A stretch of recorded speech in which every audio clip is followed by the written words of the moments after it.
I have a question for Deepa. Deepa and I have met many times before, so we've even talked about this in the past. Deepa, you're a Khel Ratna awardee, you're a Paralympic medalist, you're the president of the Paralympic Committee of India. What are the challenges in your daily life, though, outside of the glamour of the sports arena, etc., in your daily life?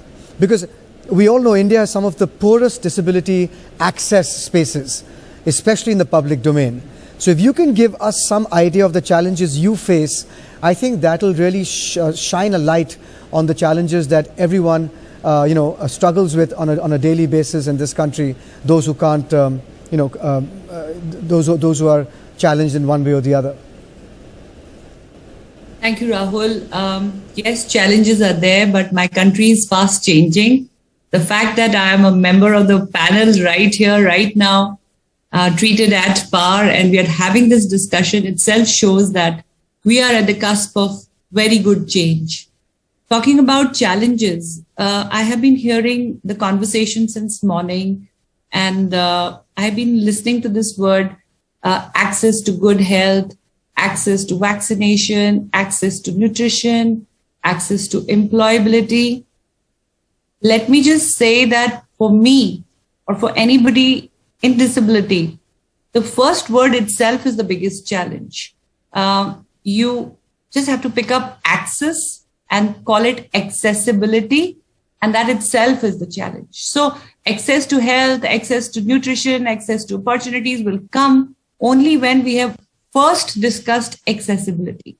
And accessibility, not just a physical accessibility where I talk about tactile tiles, I talk about ramps, I talk about public transportation, or I talk about the pathways or the footpaths or universal accessibility.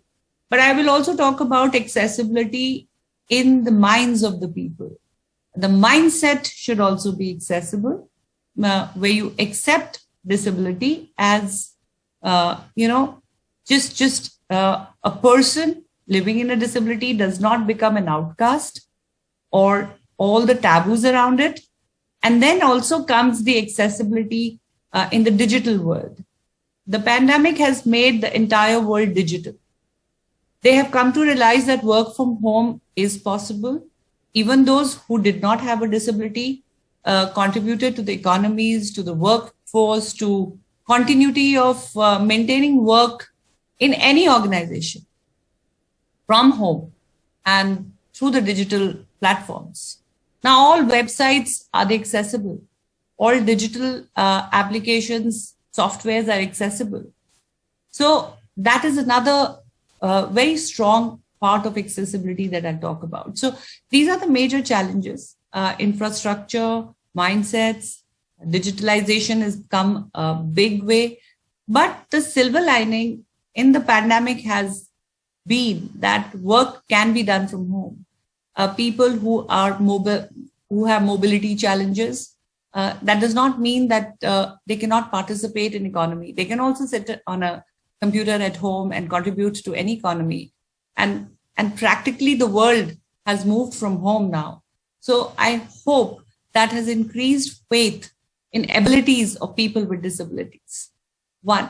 And I would also like to add here that if opportunities are not served, thanks to the policies which have become inclusive, I can talk about sports. Not a single policy discriminates with players in disability. And the results are showing. The entire nation has celebrated medals, gold medals, the world records that have recently been created. Pandemic's win of humanity was nothing but Olympics and Paralympics, where the whole world came together and celebrated fitness through sports. They celebrated coming together. That was, I think, the first platform post-pandemic where the entire world came together.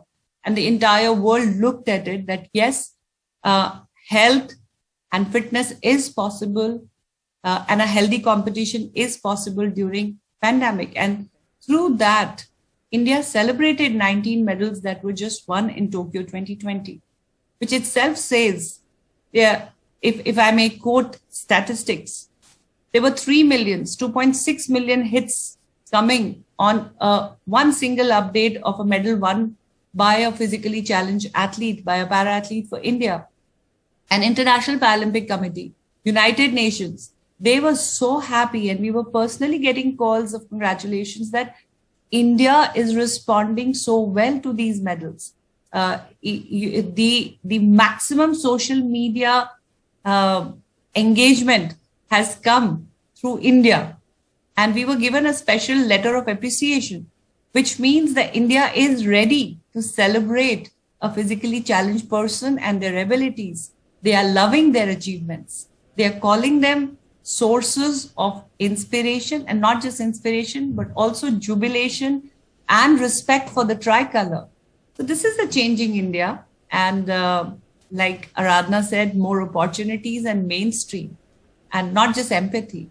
And fitness, I think sports is the biggest medium and best medium to socially integrate. When you see one physically challenged person playing in a sporting arena, along with 10 people with no disability, automatically those 10 families get sensitized towards the abilities. They start looking at a person with a different point of view. And that's what we need to do. Yeah. Right. Yeah. Thank you so much, Deepa Malik. Excellent. Yeah, Excellent. thank you so much for being such an inspiration.